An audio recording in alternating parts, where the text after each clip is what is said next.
حضرت اسما بنت یزید رضی اللہ تعالی عنہا سے روایت ہے کہ نبی کریم صلی اللہ علیہ وسلم نے ارشاد فرمایا کہ قیامت کے روز لوگ ایک ہی میدان میں جمع کیے جائیں گے۔ اس وقت ایک پکارنے والا زور سے پکار کر کہے گا کہ وہ لوگ کہاں ہیں جن کے پہلو بستروں سے الگ رہتے تھے، کیونکہ وہ راتوں کو نمازوں میں وقت گزارتے تھے۔ یہ سن کر اس صفت کے لوگ پورے مجمع میں سے نکل کر کھڑے ہوں گے جو تعداد میں بہت کم ہوں گے۔ یہ لوگ جنت میں بغیر حساب کے داخل ہو جائیں گے، پھر ان کے بعد باقی لوگوں کا حساب شروع کرنے کے لیے حکم ہوگا۔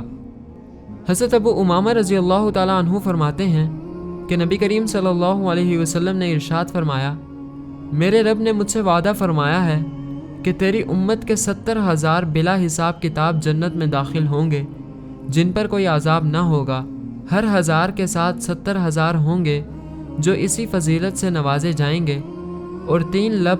میرے رب کے لب بھر کر بھی داخل جنت ہوں گے۔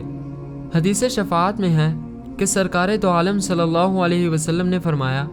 کہ میں عرش کے نیچے اپنے رب کے لیے سجدے میں جا پڑوں گا، پھر اللہ مجھے اپنی وہ حمدیں اور عمدہ تعریف بتائے گا جو مجھ سے پہلے کسی کو نہ بتائی ہوگی۔ پھر اللہ کا ارشاد ہوگا کہ اے محمد اپنا سر اٹھاؤ اور سوال کرو، تمہارا سوال پورا کیا جائے گا، اور سفارش کرو،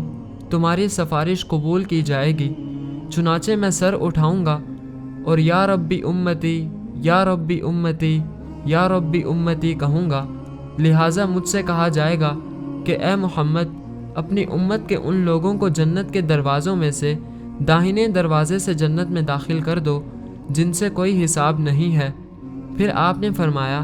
کہ قسم ہے اس ذات کی جس کے قبضے میں میری جان ہے کہ جنت کے دروازے اتنے چوڑے ہیں